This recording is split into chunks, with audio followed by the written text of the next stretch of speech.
Hello students, welcome to Study Life. So in another video of halogen derivatives. Now in this video, we are going to talk about physical properties and we'll be discussing about the optical activity in 2-chlorobutane, that is optical activity concept. Now let's begin with first physical properties. Now this Study Life brings you some of the quick revision videos, some of the topics which is very important and how to revise it in a short period of time with some tricks. So stay tuned with Study Life and let's get started. So in the physical properties of alkyl halides, the first very important point, the keywords I'll be giving you is that considerably different from those of alkanes. So if you see the physical properties of alkanes, you will find that the physical properties of alkyl halides is considerably different from those of alkanes. So that's the first important property, that is physical properties is different from those of alkanes. Next one, moving on to the next point, the boiling point of alkyl halides. So when you say boiling point, melting point, these are some of the physical properties. Now here the boiling point of alkyl halide, it is determined by some basic criteria, some basic factors. Now which are those basic factors? The first one is polarity of CX bond. So the boiling point of alkyl halide depends upon the polarity between CX bond. Now what is polarity between CX bond? Now this X is your halogen.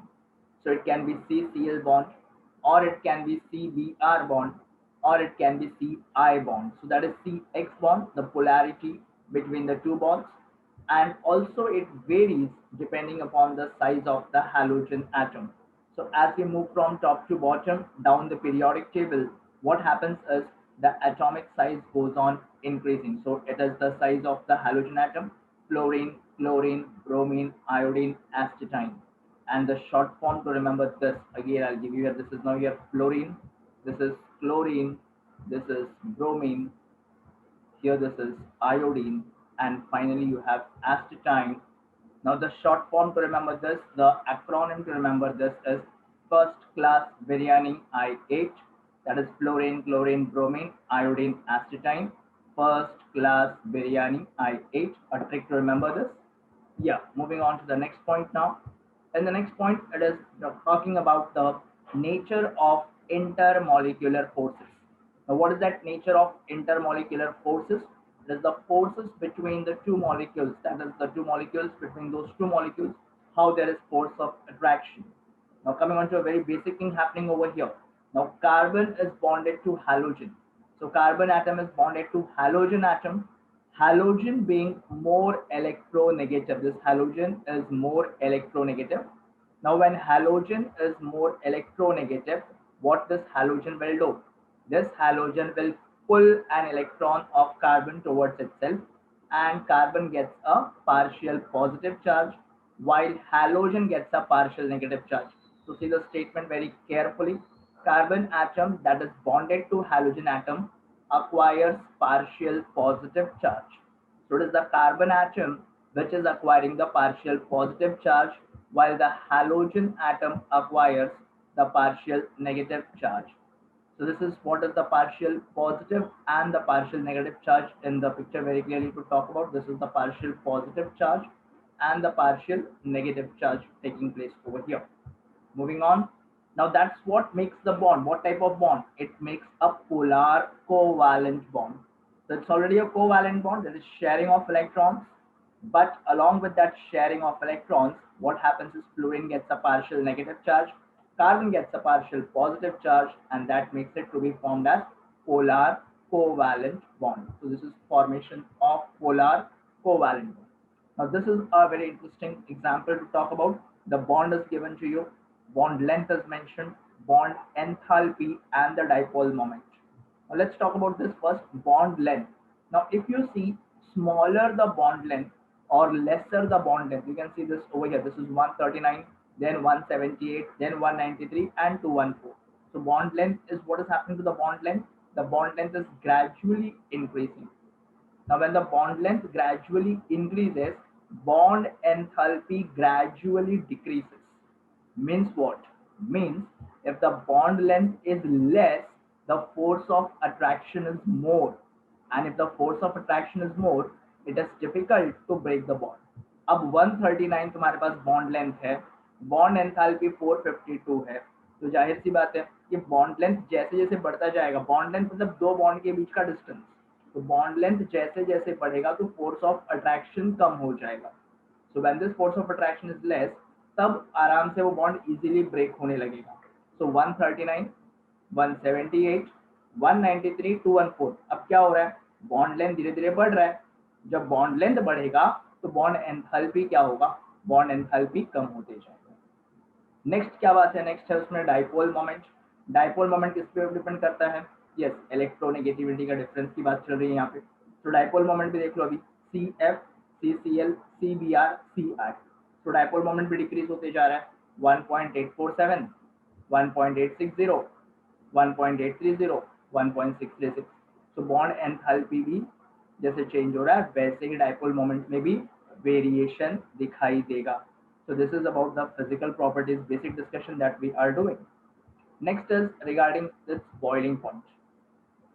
Now what happens in the boiling point? अब boiling point होता क्या है, जब liquid vapour phase में convert हो रहा है या लिक्विड का प्रेशर वेपर प्रेशर से जब इक्वल होगा तब उसको हम लोग बॉइलिंग पॉइंट कहते हैं।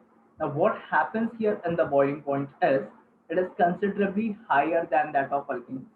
कहने का मतलब कि अल्काइल हलाइड्स में अगर दो कार्बन है और अल्केन्स में भी दो कार्बन है, दोनों के पास दो कार्बन है, लेकिन किसका बॉइलिंग पॉइंट ज्यादा होगा, तो यस ऑब्वियसली अल्काइल हलाइड का बॉइलिंग पॉइंट ज्यादा है, किसके कंपैरिजन में, अल्केन्स के कंपैरिजन में।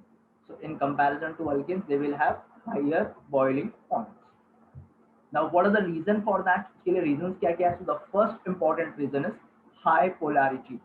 थोड़ी देर पहले हमने बताया सी एक्स बॉन्ड है, वो कैसा बॉन्ड है, पोलर बॉन्ड है, and because of that high polarity this things are going to happen. obviously that's the reason for the polarity, that is what is going to happen over here. next है high molecular mass। अब जैसे जैसे molecular mass बढ़ते जाएगा boiling point भी बढ़ेगा। ये बहुत ही सिंपल फिजिकल प्रॉपर्टी है, ये तुम कहीं पे भी चिपका दो ये आंसर राइट है। चाहे तुम अल्कोहल के बारे में लिख रहे हो, चाहे तुम एल्किल हैलाइड के बारे में लिख रहे हो, अमाइंस के बारे में लिख रहे हो, एल्डिहाइड्स हो गया, कीटोन्स हो गया, ये लाइन कहीं पर भी चल जाता है कि as the molecular mass increases the boiling point also increases. You can use this anywhere. Next point बोल रहा है increase in van der Waals force of attraction. तो अब धीरे धीरे क्या होगा, जैसे जैसे मॉलिक्यूल बढ़ते जाएगा तो van der Waals force of attraction भी बढ़ेगा। अब ये जो इम्पोर्टेंट है ये तुम्हारे एमसीक्यूज वगैरह में काम आता है, चाहे वो बोर्ड्स हो, कॉम्पिटिटिव एग्जाम हो, ये इम्पोर्टेंट है। तो ये ऑर्डर आप लोग याद रखेंगे। क्या ऑर्डर है, R I greater than R B R, greater than R C L, greater than R F. So iodine पहले, फिर ब्रोमीन, फिर क्लोरीन और फिर fluorine. So this is how the order keeps on changing. अब यहाँ पे देख लेते हैं इसको एग्जाम्पल के साथ।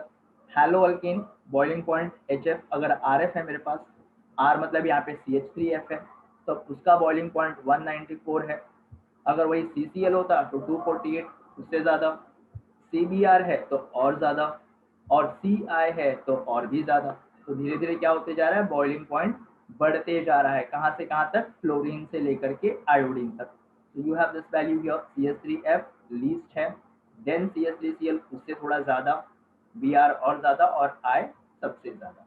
तो ये बॉइलिंग पॉइंट का ऑर्डर हम लोग याद रख लेंगे खाली, ठीक है। यहाँ पे देख लो, अब थोड़ा सा इसको कंपेयर करो कि यहाँ पे मैंने क्या बताया, इस टेबल में क्या बताया है मैंने। इस टेबल में मैं कह रहा हूँ कि भाई ये फ्लोरीन है, ये क्लोरीन है, ये ब्रोमीन है, ये आयोडीन है, हैलोजन बदल रहे हैं मेरे।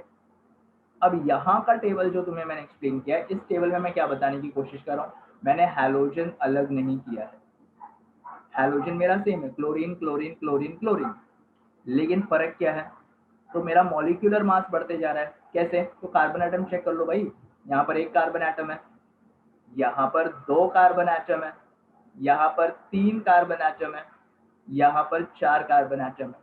तो नंबर ऑफ कार्बन एटम्स बढ़ रहा है। जब नंबर ऑफ कार्बन एटम्स बढ़ेगा तब ऑब्वियसली क्या होगा, बॉइलिंग पॉइंट इंक्रीज होगा, यही तो बताया है। So higher the molecular mass the boiling point goes on increasing. आई बात समझ में। So as the molecular mass is increasing boiling point also goes on increasing. ठीक है, बहुत इंटरेस्टिंग चीजें हैं। अब ये देखो, ये और एक नई चीज बता रहा है, for isomeric alkyl halides boiling point decreases with increase in branching. अब अल्काइल हैलाइड ही है मेरे पास, कार्बन भी सेम है भाई, लेकिन अब यहाँ पे ब्रांच की बात आ गई। अब जरा देख लेते हैं इसको। अब देखो यहाँ पर ये भी ब्रोमीन है, ये भी ब्रोमीन है, ये भी ब्रोमीन है, यहाँ पे सारे ब्रोमीन ब्रोमीन है। अब फर्क क्या है, और एक चीज दिखा देता हूँ, कार्बन गिन लो जरा, 1 2 3 4, यहाँ पे भी गिन लेते हैं 1 2 3 4, यहाँ पे भी गिन लेते हैं 1 2 3 4, हो गया। So this is what we are going to talk about. तो 1 2 3 4, सो टोटल 4 कार्बन एटम सभी जगहों पर है, राइट। अब टोटल 4 कार्बन सभी जगहों पर है, तो यहाँ पे क्या होगा, 375 364 346। अब ये वैल्यू चेंज क्यों हो रहा है ना, कार्बन एटम भी सेम है सबके पास, हाइड्रोजन Br भी सेम है, अब ये वैल्यू क्यों चेंज हो रहा है? तो यहाँ पे ब्रांचिंग का एक बहुत बड़ा कंसेप्ट आता है। So for isomeric alkyl halide boiling point decreases with increase in branching. अब थोड़ा इसको सोचते हैं हम लोग। यहाँ पे देखो जरा, 1 2 3 4 कार्बन सारे स्ट्रेट चेन में, यहाँ पे एक ब्रांच है खाली, यहाँ पर 2 ब्रांच है। अब यहाँ पे जितना कार्बन का स्ट्रक्चर सीधा होगा, जितना ब्रांचिंग कम होगा, उतना ही उसका बॉइलिंग पॉइंट ज्यादा होगा। मतलब जितना वो सरफेस एरिया ज्यादा यूज करेगा, more the surface area, the boiling point will be more. So as the surface area is more, what will happen? The boiling point is higher, and as the surface area is less, the boiling point has to be lesser. Now see this, यहाँ पे surface area बहुत कम use करेगा, तो यहाँ पर boiling point कम हो गया। ठीक है, तो इसके लिए सेंटेंस पढ़ लेते हैं एक बार। For isomeric alkyl halides the boiling point, what happens, the boiling point decreases with increase in branching. Okay, चलते हैं आगे। सो this is what I was talking about the structure. अब आगे बढ़ते हैं अगले प्रॉपर्टी की तरफ। ये फिजिकल प्रॉपर्टी, मेल्टिंग पॉइंट हो गया, बॉइलिंग पॉइंट हो गया। Now the next physical property is solubility, ability to dissolve. अब ऑर्गेनिक कंपाउंड है, तो एक कॉमन पॉइंट तो तुम कहीं भी चिपका लोगे। क्या वो common point? Yes, organic compounds are insoluble in water but soluble in organic solvents. This point is common everywhere. This is a common statement you can use anywhere. All right. So यहाँ पे now see the properties, how this is variating or how this is arranged. वो properties एक बार पढ़ लेते हैं हम लोग ध्यान से।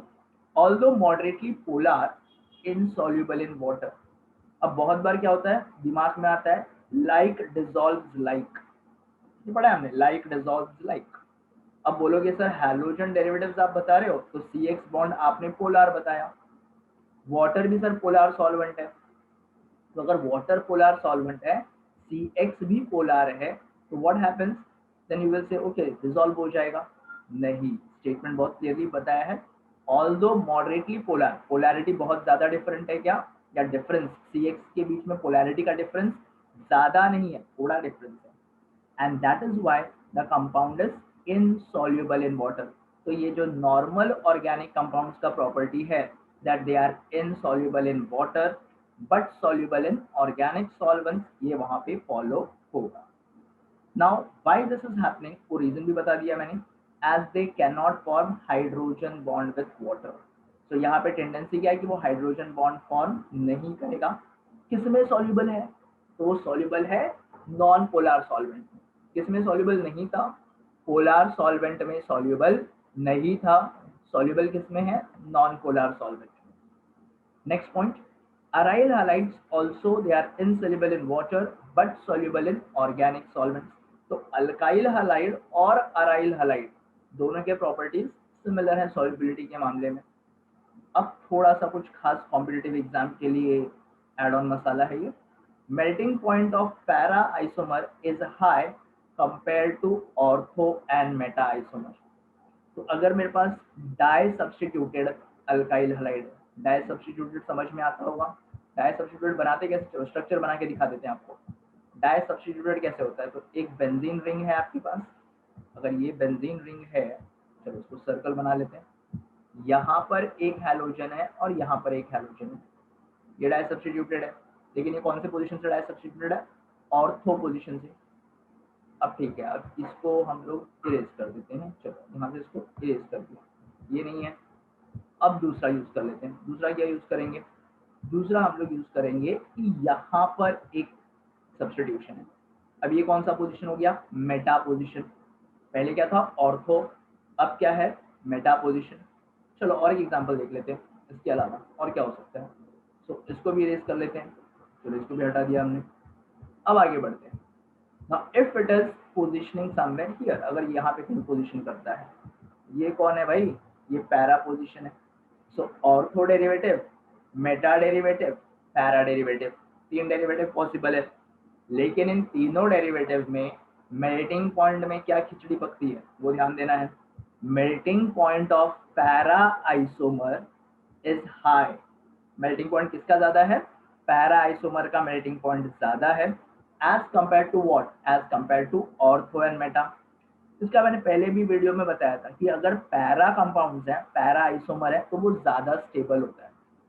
सो because it is more stable it will have higher melting points. So the comparison, stability ज़्यादा है, इसके लिए melting point ज़्यादा है. So that is how simply you can understand this. Alright, next. अब यहाँ पे भी देख लो इस वीडियो में या इस सॉरी स्ट्रक्चर में, so बहुत क्लियरली दिख रहा है भाई ये ऑर्थो पोजीशन है, ये मेटा पोजीशन है और ये पैरा पोजीशन है। अब ऑर्थो मेटा पैरा में बॉइलिंग पॉइंट का क्या डिफरेंस दिख रहा है? जब तुम्हारा पैरा पोजीशन की बात करोगे तब वहां पर 448 सबसे ज्यादा, मेटा में 446 और ऑर्थो में 453। So this is what happens with boiling point and melting point. जब हम लोग पैरा पोजीशन की बात करेंगे तो para position will be having more number of और more amount of more value of boiling point और melting point. So this completes your part of this completes your part of physical properties of alkyl halides. अब physical property से आगे बढ़ते हुए एक नए step पे आ रहे हैं, optical activity. So a new word I am going to talk about, that new word is optical activity. अभी ऑप्टिकल एक्टिविटी होता क्या है, ऑप्टिकली एक्टिव कंपाउंड्स कौन से हैं, कैसे फॉर्म होते हैं, एक बहुत कंसेप्चुअल टॉपिक है, इसको हम लोग एक एक करके स्टार्ट करते हैं। अब ऑप्टिकल एक्टिविटी पढ़ने के लिए सबसे पहले पढ़ना पड़ेगा word plane polarised light. Light के तीन टाइप्स हैं, ordinary light, monochromatic light, plane polarised light, depending upon their wavelength and depending upon their plane of vibration. ध्यान से सुनेंगे, दो चीजें मैंने कहा, depending upon plane of vibration and depending upon wavelength, they are classified into three types, sorry. One is called as ordinary light, second is called as monochromatic light, third is called as plain polarized light. So ये तीन types हो गए। Let's begin. अब पहला ये plain polarized light का concept क्या है? A light having oscillation only in one plane perpendicular to the direction of propagation of light is called as plain polarized light. बहुत ही टेक्निकल डेफिनेशन है, लेकिन तुमको मैं एक बहुत सिंपल वे में इसको याद रखने के लिए बता देता हूँ, एक आइडिया, एक ट्रिक दे देता हूँ तुम्हें। पहला मैंने कहा था ऑर्डिनरी लाइट, दूसरा है मोनोक्रोमैटिक लाइट और तीसरा है प्लेन पोलराइज्ड लाइट। देखो बच्चों, डेफिनेशन मैं ट्राई करता हूँ कि एग्जैक्टली जैसा डेफिनेशन है वैसे ही बता दूँ, क्योंकि एग्जाम्स में वही एक्सपेक्टेड है कि डेफिनेशन एज इट इज जैसा है वैसा लिखने की हम कोशिश करेंगे, लेकिन कॉन्सेप्ट को समझने के लिए मैं ये तुम्हें ट्रिक दे देता हूँ। अब ऑर्डिनरी लाइट में क्या याद रखोगे, दो चीजें। पहला तो उसका वेवलेंथ अलग होगा, तो लैम्बडा, लैम्बडा कैसा होगा, डिफरेंट होगा, वेवलेंथ अलग है। सेकेंड चीज, ordinary light will vibrate in different plane, उसका जो प्लेन है वो प्लेन भी डिफरेंट रहेगा, so it is vibrating in different plane. So ordinary light के बारे में अगर फिर से बता दूं तो ऑर्डिनरी लाइट क्या होगा, लैम्बडा डिफरेंट है, लैम्बडा मतलब क्या, wavelength, so it has different wavelength and it vibrates in different plane, that is called as ordinary light. Second type of light is called as monochromatic light. अब mono मतलब same, chroma मतलब colour, मतलब वो समझ में आता है कि लैम्बडा सेम है, सो यहाँ पे वेवलेंथ सेम है लेकिन प्लेन डिफरेंट है, so it is vibrating in different plane. So although the wavelength is same, lambda is same, but it is vibrating in different plane. अब प्लेन पोलराइज्ड लाइट के बारे में क्या है, तो प्लेन पोलराइज्ड लाइट में दोनों भी सेम है। बहुत सिंपल सा चीज बता रहा हूं मैं, तो नोट कर लेना, लैम्बडा भी सेम है और प्लेन भी सेम है, दोनों भी सेम है। तो both of them lambda as well as plane they are same. तो इसको अगर तुम सिंपल वर्ड्स में बोलना चाहो तो कैसे बोलोगे? सिंपल वर्ड्स में इसको इस तरह से हम लोग एनालाइज कर लेंगे, वेवलेंथ सेम है, प्लेन ऑफ वाइब्रेशन सेम है, दोनों भी अगर सेम है then it is called as which light? Plane polarised light. अगर वेवलेंथ सेम है लेकिन प्लेन ऑफ वाइब्रेशन डिफरेंट है तब उसको हम कहेंगे मोनोक्रोमैटिक लाइट। और अगर वेवलेंथ डिफरेंट है और प्लेन ऑफ वाइब्रेशन भी डिफरेंट है तब उसको हम कहेंगे ordinary light. So three types you have: ordinary light, monochromatic light and plane polarized light. So क्या है plane polarized light? एक बार देख लेते हैं definition की तरफ। A light having oscillations only in one plane. So it is vibrating in the same plane and it is perpendicular to the direction of propagation of light. That is called as plane polarized light. So that is the definition, technical definition of plane polarized light. अभी plane polarised light बनता कैसे है, आता कैसे है, वो देख लेते हैं। So this is my ordinary light, जो मैंने बताया था कि it vibrates in different plane and it has different wavelength. तो इसको कुछ इस तरह से मैंने दिखाया कि यहाँ भी एरो है, यहाँ भी एरो है, यहाँ भी एरो, यहाँ भी एरो। मतलब ये जो लाइट है ये कैसा है? It is vibrating in all possible directions in different plane and it has different wavelength. जब इस लाइट को तुम निकोल प्रिज्म से पास करोगे, क्या निकोल प्रिज्म बताते हैं आगे चलते। So when this light is passed through Nicol prism or Nicol prism, whatever you pronounce, that's fine. So Nicol prism, then it gives you the formation of plane polarized light. So how is plane polarized light obtained?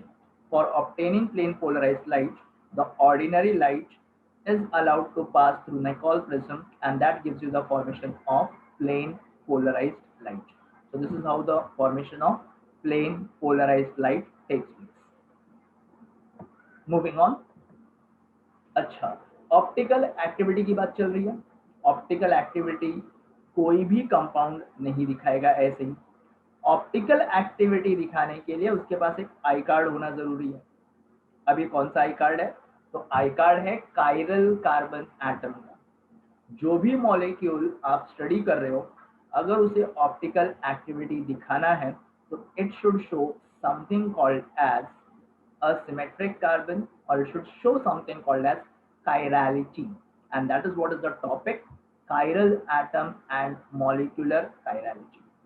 अब ये होता क्या है इसको थोड़ा सा technically पढ़ लेते हैं। तो मैं तुमको मीनिंग भी बता रहा हूँ, टेक्निकल वर्ड्स कैसे यूज करना है वो भी बता रहा हूँ, तो चीजें थोड़ा इजी हो जाएंगी। Carbon atoms in a molecule which carries 4 different atoms or group of atoms is called as a chiral carbon. तो chiral carbon किसको कहना है? तो कायरल कार्बन वो कार्बन है जिस कार्बन के आजू बाजू में, अगल बगल में 4 अलग अलग ग्रुप्स प्रेजेंट है। अभी देख करके थोड़ा सा कंफ्यूजन होगा, तो इसको मैं थोड़ा सा और सिंपल वे में इसके बुक के स्ट्रक्चर के साथ में एक्सप्लेन कर रहा हूँ, ताकि तुम्हें समझ में आ जाए कि बुक के स्ट्रक्चर में और तुम्हारे अंडरस्टैंडिंग में क्या मॉडिफिकेशन करना है। ये बुक का स्ट्रक्चर है आपकी, ठीक है। अब करना क्या है, तो यही कार्बन आप लिख लो यहाँ पे। तो ये मैंने सी लिख दिया, ये क्या है? एच लिख देते हैं, एच कोई बात नहीं। ये क्या है? Cl, ठीक है, लिख दिया Cl। Next what you have? Next you have CH3, okay, I will write it here, CH3। Next क्या है यहाँ पे? C2H5। देखो यहाँ पे CH2 है और CH3 है, तो ये मिला करके क्या बन गया? C2H5। अब जो डेफिनेशन बॉक्स में लिखा हुआ है उस डेफिनेशन को यहाँ पे एनालाइज करते हैं, ठीक है। तो carbon atom in a molecule, मैं इस कार्बन की बात कर रहा हूं। So carbon atom in a molecule which carries 4 different groups और 4 different atoms is called as chiral carbon. तो ये जो कार्बन है इसके अगल बगल में, आजू बाजू में कितने ग्रुप्स, जरा हम चेक कर लेते हैं। यहाँ पे कौन है? यहाँ पे हाइड्रोजन है, यहाँ पे CH3 है, यहाँ पे C2H5 है और यहाँ पे Cl है। तो चारों ग्रुप सेम है, अलग अलग है? यस, अलग अलग है। ये कार्बन क्या कहलाता है? This carbon is called as your chiral carbon. This carbon is called as chiral carbon. This is your C1, this is C1, this is mentioned over here C1। ये तुम्हारा C1 है। C1 के पास 3 hydrogen, ये देखो structure कैसे बनाया वो समझ में आना चाहिए। ये C1 है, यहाँ पे 3 हाइड्रोजन है, सो दिस इज 3 हाइड्रोजन। ये C2 है आपके पास, तो C2 के पास एक हाइड्रोजन है, एक क्लोरीन है जो मैंने यहाँ पे बनाया है, एक क्लोरीन है, एक CH3 है और एक C2H5 है। चारों ग्रुप अलग अलग हैं, और अगर चारों ग्रुप अलग अलग हैं मतलब ये असिमेट्रिक कार्बन है। यहाँ पे देखो, यहाँ पे ये 3 ग्रुप एक साथ में सेम दिख रहे हैं, यहाँ पे ये 2 ग्रुप एक साथ में सेम दिख रहे हैं, यहाँ पे ये 3 ग्रुप एक साथ में सेम दिख रहे हैं। तो ये स्ट्रक्चर, ये कार्बन और ये कार्बन, इसमें कुछ ना कुछ सेम दिख रहा है। HHH आपको सेम दिख रहा है, एक बार 2 बार सेम दिख रहा है वो। लेकिन अगर मैं इस स्ट्रक्चर की बात करूँ, थोड़ा सा कलर फिर से चेंज कर देते हैं। अगर मैं इस स्ट्रक्चर की बात करूँ, C3 की बात करूँ, तो ये स्ट्रक्चर में, सॉरी C2 की बात करूँ, C2 की अगर मैं बात करूँ तो C2 में क्या दिख रहा है आपको? एक H दिख रहा है, एक Cl दिख रहा है, एक CH3 दिख रहा है और एक C2H5 दिख रहा है। तो सारे अलग अलग ग्रुप है। तो ये क्या कहलाता है? This is called as chiral carbon. So this carbon is what is called as chiral carbon or it is called as asymmetric carbon। तो इसी कार्बन को हम कहेंगे या तो उसको chiral carbon atom बोलो या फिर उसे बोलो asymmetric carbon। This is chiral carbon और asymmetric carbon। अब ऐसे कंपाउंड्स ऑप्टिकल एक्टिविटी दिखाते हैं, बाकी कंपाउंड्स ऑप्टिकल एक्टिविटी नहीं दिखाएंगे। ठीक है, अब ये जो ऑप्टिकल एक्टिविटी है इसके अंदर होता क्या है, स्ट्रक्चर कैसे फॉर्म होते हैं, that we will see in the upcoming videos। So basically how the structure is formed, how the structure is working, that we will see in the upcoming videos. Just we will end up here with this small topic. The relationship between a chiral molecule and its mirror image is similar to the relationship of left and right. So what is that left hand side image and what is that right hand side image, that we will discuss in short, and then we will keep the things for further class. So therefore it is called as handedness, left hand side and right hand side, and that handedness you can see here. This is the mirror image. So carbon यहाँ पर है, यहाँ पर asymmetric carbon का symbol asterisk का mark है। Asterisk मतलब asymmetric carbon. So this is your asymmetric carbon. So relationship between a chiral molecule and its mirror image is similar to the relationship between left and right hands. So this is left hand, this is right hand। Simple है। Cricket देख रहे हो, कोई batting left से कर रहा है, उसको अगर तुम मिरर में देखो तो राइट दिखेगा। तुम अपना राइट हैंड ऊपर करो, देखो राइट हैंड ऊपर करो, सामने वाले को लगेगा लेफ्ट हैंड ऊपर। So mirror image, so this is what is called as mirror image. This chirality of mirror image and how it is forming D form and L form, that is optical isomerism in halogen derivatives that we are talking about, that is optical isomerism। See, when you say there are 2 types of rotation, कौन से 2 type के rotation है? Clockwise rotation है, anti clockwise, क्योंकि तुमने कहा right handed और left handed, तो दोनों हैंड्स है। So right handed rotation, left handed rotation. Molecular formula तो सेम है, मॉलिक्यूलर फॉर्मूला बदलेगा नहीं। अगर मॉलिक्यूलर फॉर्मूला सेम है then also the rotation is different, that is called as what is optical isomerism। So what is the definition of optical isomerism? They are the stereoisomers, or they are the stereoisomerism in which isomers have different spatial arrangement around the chiral atom। So जो spatial along the space है वो spatial arrangement आपका change होगा, that is called as optical isomerism। Property को कहना है optical isomerism और compound को कहोगे ऑप्टिकल आइसोमर्स। तो जो compound clockwise, anti clockwise, right hand side, left hand side दोनों रोटेशन दिखा रहे हैं वो तुम्हारे ऑप्टिकल आइसोमर्स हैं, और उस फेनोमेना को, उस प्रॉपर्टी को क्या कहोगे? Optical isomerism. So a compound which rotates plane polarized light to the clockwise direction is called dextrorotatory, and if it is to the anti-clockwise direction then it is called levorotatory। So 2 चीजें याद रखेंगे, अगर plane polarised light right की तरफ shift हो रहा है, दाहिनी तरफ राइट की तरफ शिफ्ट होगा, then it is called as dextrorotatory, or it is called as D form, or it is called as plus form। यही अगर प्लेन पोलराइज्ड लाइट लेफ्ट की तरफ शिफ्ट होता है, then it is called as L form, levo form, और it is minus form. So optical isomerism क्या होता है? Compounds which have same molecular formula but different action on plane polarized light. अभी different action क्या है? तो हो सकता है कि plane polarized light clockwise जाए, हो सकता है कि वो anti clockwise जाए. So that is called as different action on plane polarized light. जब वो clockwise जाता है, then it is called as dextrorotatory. जब वो anti clockwise जाता है, तब उसको क्या कहेंगे? Levorotatory. ठीक है. इसके और भी डिटेल्स हैं, अगले क्लास में हम लोग डिस्कस करेंगे in the next video, in the next lecture. And stay tuned with study life for such interesting discussions and for such quick discussions with some tricks, with some ideas. And do subscribe the channel and you can revise it obviously every time.